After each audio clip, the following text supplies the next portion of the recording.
안녕하세요. 이지의 이지하게 그리스도인 읽어보는 노자의 도덕경. 오늘은 도덕경 67장을 읽어보려고 합니다. 도덕경 67장 바로 읽어보겠습니다. 천하는 나의 도가 커서 닮은 것이 없다고 한다. 크기 때문에 아마 닮은 것이 없는 듯 싶다. 무언가와 닮았었다면 오래 지날수록 자잘해지는 것 아니겠는가. 나에겐 세 가지 보물이 있으니 지녀서 소중히 여긴다. 첫 번째는 자애로움이고, 두 번째는 검소함이며, 세 번째는 감히 천하에 먼저 나서지 않음이다. 자애롭기 때문에 용감할 수 있고, 검소하기 때문에 능히 널리 베풀 수 있으며, 천하보다 먼저 나서려 하지 않아 큰 그릇을 이루고 우두머리가 될 수 있다. 지금 자애로움을 버린 채 용감해지려고 하고, 검소함을 버린 채 널리 베풀려 하며, 다른 사람들 뒤에 서는 것을 버리고 먼저 나서려 하면 그저 죽을 수밖에 없다. 무릇 자애로 싸우면 이기고 자애로 지키면 견고해진다. 하늘이 그를 지키고자 한다면 자애로 지켜줄 것이다. 네, 여기까지입니다. 영화 라디오스타가 있죠. 나온 지가 벌써 20년 가까이 됐더라고요. 얼마 전에 TV에서 나오길래 참 재밌었지 하면서 다시 보는데요. 라디오스타 이야기는 이렇습니다. 한때 가수왕이었고 또 인기 절정이었던 가수 최곤, 이 최곤에 관한 이야기인데요. 이 사람은 지금 완전히 잊혀진 채로 술에 의존하면서 힘든 나날들을 보냅니다. 왜 그러냐면 이 최곤이 과거의 영광만 기억하면서 자꾸 자신을 망가뜨려요. 근데 그렇지만은 그 곁에는 언제나 그의 오랜 매니저 민수가 묵묵히 함께 있습니다. 그러던 어느 날에 하루는 이 최곤이 사소한 사건 때문에 법적 문제에 휘말렸습니다. 그리고 어쩔 수 없이 민수는 최곤을 데리고 시골 마을 영월로 갑니다. 거기서 작은 라디오 방송국의 DJ를 이 최곤이 맡게 됐는데요. 최곤은 처음에는 이 그곳 생활이 좀 별로 마음에 안 들었어요. 그래서 무시하고 대충 방송을 합니다. 자기 신세도 보잘것없는 것 같아서 또 한탄도 하고요. 그러다가 시간이 지나면서 영월 사람들과 점점 가까워지고요. 그 사람들의 이야기를 듣고 나누면서 점점 마음이 열리기 시작해요. 영월 마을의 주민들은 최곤을 따뜻하게 맞아주고요. 그들의 진심 어린 응원과 관심 덕분에 다시 힘을 내기 시작합니다. 라디오 방송을 통해서 사람들과 소통하면서 가수로서가 아니라 진짜 사람으로서 다가가기 시작합니다. 최곤은 주변 사람들과 그렇게 어울려가면서 점차 마음의 상처였던 것들을 치유하고요. 그 과정에서 과거 자신을 내려놓고 새로운 시작을 받아들입니다. 영화는 주변 사람들의 도움과 우정을 통해서 다시 일어나는 최곤의 변화를 감동적으로 그려내고 있습니다. 이 영화에서 참 여러 감동 포인트가 있는데요. 거기서 최곤이 도망간 매니저 민수를 부르면서 찾으면서 방송을 통해서 얘기하죠. 나 좀 빛내주라고. 별이 혼자 빛나는 거 아니지 않냐고요. 주인공이 빛나는 건 주변 배경이 되는 사람들과 환경 때문일 거예요.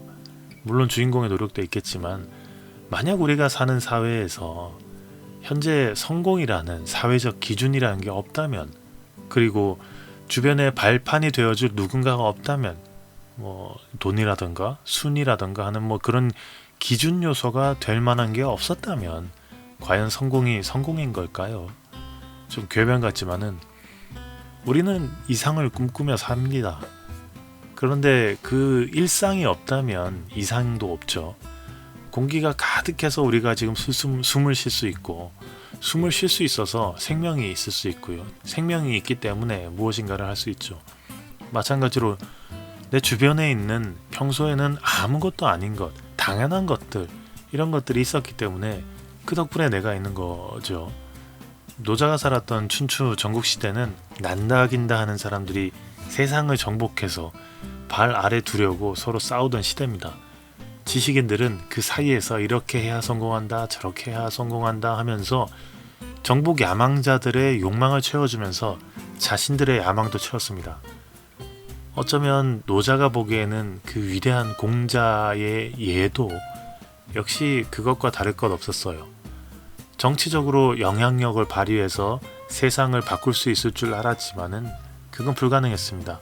공자 역시 주유천하 이후에는 완전히 교육자로서 전환을 합니다.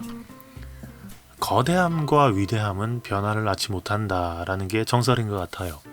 그래서 노자는 위대해지려고 하기보다는 자잘해지는 걸 말한 것 같습니다. 이렇게 말했습니다. 천하는 나의 도가 커서 닮은 것이 없다고 한다. 크기 때문에 아마 닮은 것이 없는 듯하다. 무엇인가와 닮았었다면 오래 지날수록 자잘해지는 것 아니겠는가. 자잘해지는 것. 이게 뭔지는 잘 잡히진 않는데 그 방법은 자애, 검소, 앞서려고 하지 않는 거라고 얘기하고 있어요. 자유롭기 때문에 용감할 수 있고 검소하기 때문에 능히 널리 베풀 수 있으며 천하보다 먼저 나서려고 하지 않아 큰 그릇을 이루고 우두머리가 될 수 있다. 이렇게요. 어쩌면 우리 모두가 자신의 삶을 각자 이야기의 주인공으로서 채우며 만들어가는 게 지금 하고 있는 모든 노력이라고 할 수 있을 것 같은데요. 한 철학자는 여기에서 뒤통수를 때렸습니다. 넌 그럼 지금 뭘 사랑하고 있냐라고요. 사람의 생로병사의 과정을 보면 나고 자라고 번성하고 마지막으로 살아온 길을 갈무리짓죠. 이어서 태어난 생명체들이 그 과정을 계속해서 반복합니다. 이게 인류의 역사인 것 같아요. 그런 거대한 역사에서 그 한 페이지에 한 글자라도 점이라도 찍으려고 채우려고 아등바등 하는데 그럴수록 주변의 희생이 점점 커지죠. 또 반대로도 재밌는 게 아예 채우려고 하지 않아도 주변이 피곤해져요. 이 모습은 마치 모종의 목적을 이유로 타인의 희생을 가져다가 바치는 원시 종교와 굉장히 흡사한 것 같습니다. 도덕경 67장은 겸손과 자그마한 존재로 남는 것을 아주 중요한 미덕으로 여기고 있어요. 자잘해지는 것은 자신을 낮추고 크지 않으면서도 진정한 힘과 미덕을 발휘하는 그런 겸허함이 되겠습니다. 성경에서도 여러 곳에서 비슷한 이야기가 나오는 것 같은데요. 하나님 앞에서 겸손한 태도 그리고 자신을 낮추는 마음을 강조하면서 더 큰 은혜를 받는다는 메시지가 있습니다. 마태복음 23장 12절 말씀입니다. 누구든지 자기를 높이는 사람은 낮아질 것이요 자기를 낮추는 사람은 높아지리라. 자기를 낮추는 겸손함이 결국 더 큰 영광을 가져다 준다라는 말인데요. 도덕경에 자잘해지거나 스스로를 낮추는 것을 미덕으로 삼는 것과 굉장히 비슷하죠. 성경에서 겸손함을 강조하는 부분들이 있는데 굉장히 맞닿아 있습니다. 그리고 야고보서 4장 10절에서도 비슷한 메시지가 있습니다. 주 앞에서 낮추라. 그리하면 주께서 너희를 높이시리라. 이렇게요. 생각해보면 성경은 아마도 이런 걸 거부한 것 같습니다. 이방 제사와 우상 숭배를 거부한다. 이 말은 바로 이런 원시 종교적이고 소수의 정치적 목적으로 종교를 사용해서 사람들을 희생시키고 자신들의 배를, 그러니까 소수의 배죠, 자신들의 배를 불리는 걸 거부한 거예요. 그리고 예수가 했던 행동과 말들은 오히려 노자처럼 자잘해지라고 하는 것 같습니다.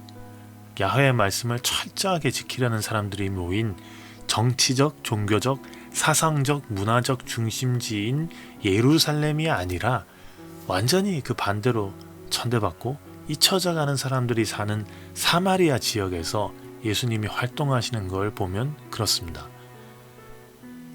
누구나 자기의 삶의 주인공이죠. 당연히 그래야 됩니다. 왜냐하면 애를 받고 길러보니까 알겠더라고요. 잉태라는 과정이 얼마나 신비로운 건지, 얼마나 어마어마한 확률을 뚫고 이루어졌는지, 그리고 엄마 뱃속에서 10개월 동안 잘 자라나는 게 얼마나 대단한 일인지, 출산할 때 산모와 아이 이 둘 다 건강하게 나오고 회복한다는 것도 얼마나 신비롭고 위대한 일인지 말입니다.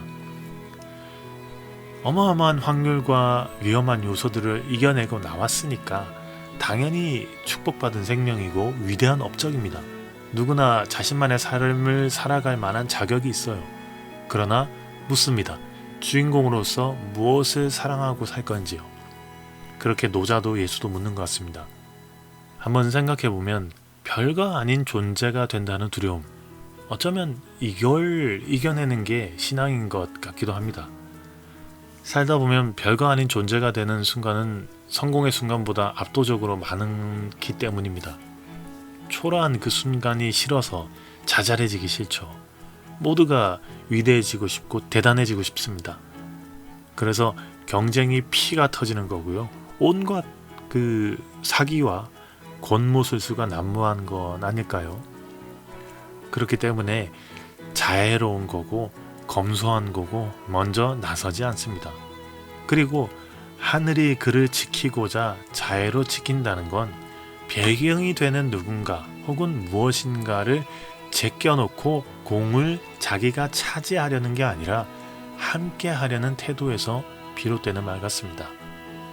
자잘해지는 것, 아니면 그 순간과 상황을 그냥 받아들이는 것, 그것이 그리스도의 길은 아닐까 싶습니다.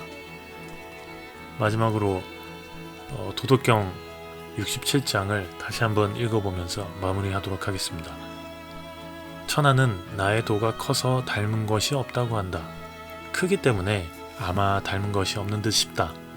무엇인가와 닮았다면 오래 지날수록 자잘해지는 것 아니겠는가. 나에겐 3가지 보물이 있으니 지녀서 소중히 여긴다. 첫 번째는 자애로움이고, 2번째는 검소함이며, 3번째는 감히 천하에 먼저 나서지 않음이다. 자애롭기 때문에 용감할 수 있고, 검소하기 때문에 능히 널리 베풀 수 있으며, 천하보다 먼저 나서려 하지 않아 큰 그릇을 이루고 우두머리가 될 수 있다. 지금 자애로움을 버린 채 용감해지려고 하고, 검소함을 버린 채 널리 베풀려 하며, 다른 사람들 뒤에 서는 것을 버리고 먼저 나서려 하면 그저 죽을 수밖에 없다. 무릇 자애로 싸우면 이기고 자애로 지키면 견고해진다. 하늘이 그를 지키고자 한다면 자애로 지켜줄 것이다. 예수님은 말했습니다. 누가복음 14장 11절에서 무릇 자기를 높이는 자는 낮아지고 자기를 낮추는 자는 높아지리라. 자잘해지는 거 한번 겁내보지 말아보자고요. 이미 자잘한 인생인 것 같다면 그냥 거기에 머물러 있기를 겁내지 말고요. 조급해하지도 말고요. 하늘의 자애가 있을 거니까요. 믿고 한번 자잘해져 가봅시다. 낮은 자를 들어 쓰신다고 하지 않습니까? 네, 여기까지입니다.